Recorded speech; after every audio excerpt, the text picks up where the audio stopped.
Brought to you by V-Guard, co-powered by Sensodyne and Vimal. ಬಾಯಲ್ಲಿ ಹೇಳಿ ಕೇಸರಿ. Associate sponsor Ultratech Cement. Co-sponsored by Saptagiri NPS University. ಇದು ಪ್ರಜ್ವಲ್ ರೇವಣ್ಣ ಮಾತು. ವಿದೇಶಕ್ಕೆ ಹೋಗಿದ್ದೊಂದು pre plan 26ಕ್ಕೆ ನಾನು ಹೋದೆ. ಇದು ಮೊದಲೇ ನಿಗದಿಯಾಗಿತ್ತು. ಹೀಗಾಗಿ ಆ ಮುಖಾಂತರ ಹೋದೆ. ನಾನು ಓಡೋಗಿದ್ದಲ್ಲ. ಎಲ್ಲ ಹೋಗಿ ಆದಮೇಲೆ SIT ರಚನೆ ಆಗಿದ್ದು. ಅದಾದಮೇಲೆ ಸಾಕಷ್ಟು ಸದ್ದಾಗಿದ್ದು ಸುದ್ದಿಯಾಗಿದ್ದು. ನೋಡಿ, ಇಲ್ಲಿ ಗಮನಿಸಬೇಕಾದಂಥ ಒಂದು ಸಂಗತಿ, ಪ್ರಜ್ವಲ್ ರೇವಣ್ಣ ಹೇಳ್ತಾರೆ 3-4 ದಿನದ ನಂತರ ಅವರು ಯೂಟ್ಯೂಬ್ ನೋಡುವಂಥ ಸಂದರ್ಭದಲ್ಲಿ ಗೊತ್ತಾಯ್ತಂತೆ ಈ ರೀತಿ ಎಲ್ಲ ಆಗಿದೆ ಅಂತ. ಯೂಟ್ಯೂಬ್ ನೋಡೋದಂಥ ಸಂದರ್ಭದಲ್ಲಿ ಅಲ್ಲಿ ತನಕ ಹಾಗಾದರೆ ಇವರು ಯಾರ ಜೊತೆಗೆ ಸಂಪರ್ಕದಲ್ಲೇ ಇರಲಿಲ್ವ? ಹಾಗಾದರೆ 3-4 ದಿವಸ ಪ್ರಯಾಣದಲ್ಲೇ ಇದ್ರ?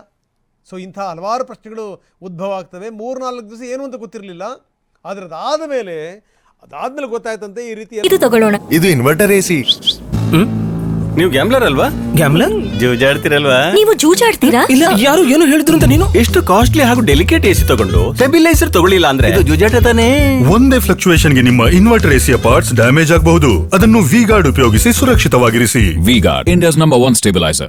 ಹಾಸನದಲ್ಲಿ ಎಲ್ಲ ಶಕ್ತಿಗಳು ಒಂದಾಗಿ, ಎಲ್ಲ ಶಕ್ತಿಗಳು ಸೇರಿಕೊಂಡು ನನ್ನ ವಿರುದ್ಧ ಪಿತೂರಿ ಮಾಡ್ತಾ ಇವೆ.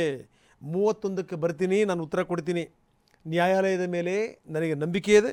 ಹೀಗಾಗಿ ಏನು ಅಂತಂದರೆ, ಈ ಸುಳ್ಳಿನ ಪ್ರಕರಣ ಏನಿದೆಯಲ್ಲ, ಸೊ ಅದಕ್ಕೆ ನಾನು ನ್ಯಾಯಾಲಯದಿಂದಲೇ ನ್ಯಾಯ ಪಡ್ಕೊಳ್ತೀನಿ. ಇದು ದೇವರ ಆಶೀರ್ವಾದ, ಪಕ್ಷದ ಆಶೀರ್ವಾದ, ನಾಯಕರ ಆಶೀರ್ವಾದವನ್ನು ಕೂಡ ಅವರು ಕೇಳಿದ್ದಾರೆ. ನಾನು ಡಿಪ್ರೆಷನ್ಗೆ ಹೋಗಿದ್ದರಿಂದ, ನಾನು ಐಸೋಲೇಷನ್ಗೆ ಹೋಗಿದ್ದರಿಂದ, ನಾನು ಎಲ್ಲಿದ್ದೀನಿ ಏನು ಅನ್ನೋದ್ರ ಬಗ್ಗೆ ಮಾಹಿತಿ ಕೊಟ್ಟಿರಲಿಲ್ಲ. ಮೇ 31ನೇ ತಾರೀಕು ಬರ್ತೀನಿ. ಮೇ 31ನೇ ತಾರೀಕು ಬೆಳಗ್ಗೆ 10 ಗಂಟೆಗೆ ನಾನು ವಿಚಾರಣೆಗೆ ಹಾಜರಾಗ್ತೀನಿ. ಸೊ ಅದಕ್ಕೂ ಮೊದಲು ಅವರು ಕ್ಷಮೆ ಕೇಳ್ತಾರೆ, ಅವರ ತಂದೆ ತಾಯಿ ಕ್ಷಮೆ ಕೇಳ್ತಾರೆ, ಕುಮಾರಣ್ಣನ ಕ್ಷಮೆ ಕೇಳ್ತಾರೆ, ಜೊತೆಗೆ ದೇವೇಗೌಡರ ಕ್ಷಮೆಯನ್ನು ಕೂಡ ಅವರು ಕೇಳ್ತಾರೆ. ಪಕ್ಷದ ಕಾರ್ಯಕರ್ತರು, ಪಕ್ಷದ ನಾಯಕರು ಅವರ ಕ್ಷಮೆಯನ್ನು ಕೂಡ ಕೇಳ್ತಾರೆ. ನಾನು ವಿದೇಶಕ್ಕೆ ಹೋಗಿದ್ದು ಮೊದಲೇ ನಿಗದಿಯಾಗಿತ್ತು. ಆ ನಿಗದಿಯಾಗಿರೋ ಪ್ರಕಾರ ಹೋದೆ. ನನಗೆ ಇವೆಲ್ಲ ಸಂಗತಿಗಳು ಗೊತ್ತಿರಲಿಲ್ಲ. ಇದೆಲ್ಲ ಆದಮೇಲೆ ಇಷ್ಟೆಲ್ಲ ಡೆವಲಪ್ಮೆಂಟ್ಗಳಾಗಿದೆ. SIT ರಚನೆ ಆಗಿದ್ದು ಕೂಡ ನಾನು ಹೋದ ಮೇಲೇ 3-4 ದಿನದ ನಂತರ ಗೊತ್ತಾಯ್ತು ನನಗೆ. 3-4 ದಿನದ ನಂತರ ಏನಾಗ್ತಾ ಇದೆ ಅನ್ನೋ ಡೆವಲಪ್ಮೆಂಟನ್ನು ನೋಡಿ ನಾನು ಕಂಗಾಲಾಗಿ ಹೋಗ್ಬಿಟ್ಟೆ. ನಾನು ಅದಾದಮೇಲೆ ಡಿಪ್ರೆಷನ್ಗೆ ಹೋಗ್ಬಿಟ್ಟೆ, ನಾನು ಐಸೋಲೇಷನ್ಗೆ ಹೋಗ್ಬಿಟ್ಟೆ ನಾನು. ಯಾಕೆಂದರೆ ಅಷ್ಟೊಂದು ದೊಡ್ಡ ಪ್ರಮಾಣದಲ್ಲಿ ವೇದಿಕೆಗಳಲ್ಲಿ ಚರ್ಚೆ ನಡೀತಾ ಇತ್ತು, ಓಪನ್ ವೇದಿಕೆಗಳಲ್ಲಿ ಚರ್ಚೆ ನಡೀತಾ ಇತ್ತು. ಹೀಗಾಗಿ ನಾನು ಸ್ವಲ್ಪ ದೂರ ಉಳಿದುಬಿಟ್ಟೆ. ನನಗೆ ನ್ಯಾಯಾಲಯದ ಮೇಲೆ ನಂಬಿಕೆ ಇದೆ. ನನ್ನ ಮೇಲೆ ಸುಳ್ಳಿನ ಪ್ರಕರಣಗಳು ದಾಖಲಾಗಿವೆ. ಅದಕ್ಕೆ ಸಂಬಂಧಪಟ್ಟಂಗೆ ನಾನು ಉತ್ತರ ಕೊಡ್ತೀನಿ. 31ನೇ ತಾರೀಕು ಬೆಳಗ್ಗೆ 10 ಗಂಟೆಗೆ ನಾನು ಬರ್ತೀನಿ. ಬಂದು ನಾನು SIT ಎದುರುಗಡೆಗೆ ನಾನು ಹಾಜರಾಗ್ತೀನಿ. ನೋಡಿ, ಗಮನಿಸಬೇಕಾದಂಥ ಒಂದು ಸಂಗತಿ, 31ನೇ ತಾರೀಕು ಒಂದು ಪಕ್ಷ ಕೇಳದೆ ಬಂದಿದ್ದಿದ್ರೆ ಈಗಾಗಲೇ 5 ಬಾರಿ ಟಿಕೆಟ್ ಬುಕ್ ಆಗಿ 5 ಬಾರಿ ಕ್ಯಾನ್ಸಲ್ ಆಗಿದೆ ಫ್ಲೈಟ್ ಟಿಕೆಟ್. ಜೊತೆಗೆ ಜರ್ಮನಿಯಿಂದ ಲಂಡನ್ನಿಗೆ ಬಂದರು. ಇವೆಲ್ಲ ಮಾತುಗಳು ಕೂಡ ಕೇಳಿಬರ್ತಾ ಇತ್ತು. ಸೊ ಇಂಥ ಸಂದರ್ಭದಲ್ಲಿ ತುಂಬ ಚೆನ್ನಾಗಿ ಗೊತ್ತಿದೆ ಅವರಿಗೆ, ಎಲ್ಲಿದ್ದರೂ ಕೂಡ, ಎಲ್ಲಿಂದ ಹೊರಟರೂ ಕೂಡ ಗೊತ್ತಾಗತ್ತೆ. ಗೊತ್ತಾಗಿ ಅಲ್ಲಿ ಇಲ್ಲಿ ಪೊಲೀಸರು ಬಿಡುಬಿಟ್ಟು ಎಲ್ಲಿ ಬೇಕೋ ಅಲ್ಲಿ ಸಿಕ್ಕಂಥ ಸಂದರ್ಭದಲ್ಲಿ ಅರೆಸ್ಟ್ ಮಾಡ್ಕೊಂಡು ಕರ್ಕೊಂಬರೋಕ್ಕಿಂತ ನಾನೇ ಬರ್ತಾಯಿದ್ದೀನಿ ಬೆಂಗಳೂರಿಗೆ. ನಾನೇ ಬೆಳಗ್ಗೆ 10 ಗಂಟೆ ಬಂದು ನಾನು SIT ಮುಂದೆ ಹಾಜರಾಗ್ತೀನಿ. ಮೇ 31ನೇ ತಾರೀಕು ನಾನು ಬರ್ತೀನಿ ಅಂತ ಹೇಳಿಬಿಟ್ರೆ ಒಂದಷ್ಟು ಮುಂದಾಗುವಂಥ ಮುಜುಗರಗಳನ್ನು ತಪ್ಪಿಸ್ಕೋಬಹುದು. ಇದು ಸಂಗತಿ. ಮುಜುಗರಗಳಾದಷ್ಟು ಕೂಡ ಕುಟುಂಬಕ್ಕೆ ಮುಜುಗರ, ಅವಮಾನ, ಪಕ್ಷಕ್ಕೆ ಮುಜುಗರ, ಅವಮಾನ, ಪಕ್ಷದ ನಾಯಕರಿಗೆ, ಪಕ್ಷದ ಕಾರ್ಯಕರ್ತರಿಗೆ ಮುಜುಗರ ಮತ್ತು ಅವಮಾನ. ಹೀಗಾಗಿ ಇದನ್ನೆಲ್ಲ ತಪ್ಪಿಸ್ಬೇಕು ಅಂತಂದರೆ ನಾನೇ ಘೋಷಣೆ ಮಾಡಿಬಿಡ್ಬೇಕು ನಾನು ಬರ್ತಾಯಿದ್ದೀನಿ ಅಂತ. ಹೀಗಾಗಿ 31ನೇ ತಾರೀಕು ನಾನು ಬೆಳಗ್ಗೆ 10 ಗಂಟೆಗೆ ಬಂದು ನಾನು ಹಾಜರಾಗ್ತೀನಿ ಅನ್ನುವಂಥ ಮಾತನ್ನು ಹೇಳಿರೋದು ಪ್ರಜ್ವಲ್ ರೇವಣ್ಣ ಅಂತೂ ಇಂತೂ ಬರುವಂಥದ್ದು ನಿಶ್ಚಿತ. ಬನ್ನಿ, ಇದಕ್ಕೆ ಸಂಬಂಧಪಟ್ಟಂಗೆ ಕುಮಾರಸ್ವಾಮಿ ಏನು ಹೇಳ್ತಾರೆ, ಕುಮಾರಣ್ಣನ ಕ್ಷಮೆಯನ್ನೂ ಕೂಡ ನಾನು ಕೇಳ್ತೀನಿ ಅನ್ನುವಂಥ ಮಾತನ್ನು ಕೂಡ ಹೇಳಿದ್ದಾರೆ ಪ್ರಜ್ವಲ್ ರೇವಣ್ಣ. ಈ ವಿಚಾರಕ್ಕೆ ಸಂಬಂಧಪಟ್ಟಂಗೆ ಇದೇನಾದರೂ ಕುಮಾರಸ್ವಾಮಿ ಅವರಿಗೆ ಗೊತ್ತಿತ್ತಾ?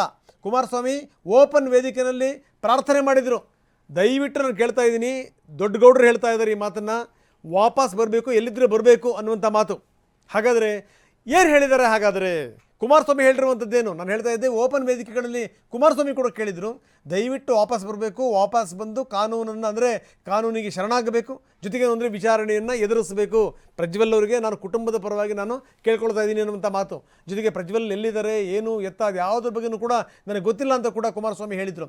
ಸೊ ಈ ವಿಡಿಯೋ ಬಂದಾದ ಮೇಲೆ ಕುಮಾರಸ್ವಾಮಿ ಏನು ಹೇಳ್ತಾರೆ ಬನ್ನಿ ನೋಡೋಣ. ಈ ಒಂದು ಪ್ರಕರಣಕ್ಕೆ ಸಂಬಂಧಪಟ್ಟ ಹಾಗೆ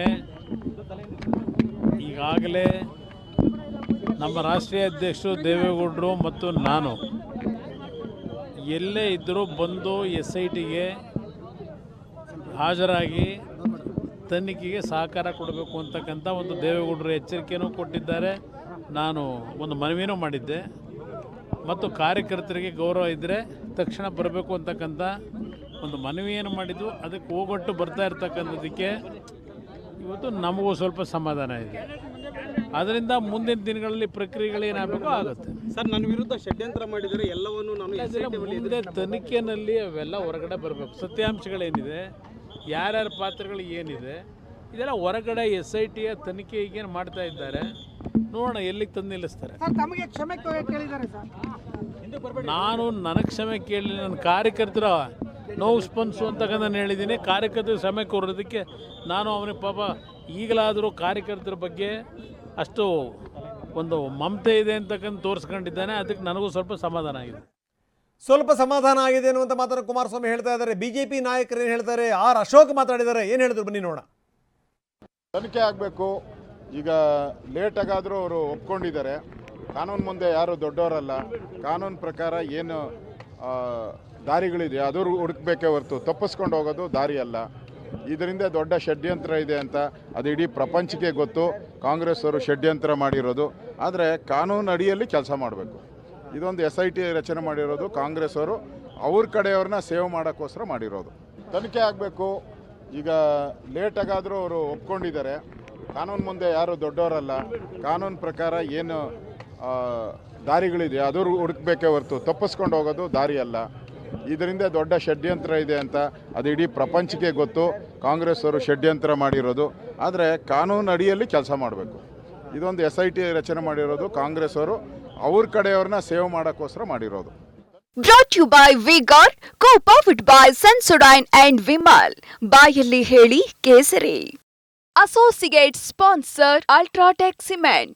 Co-sponsored by Saptagiri NPS University.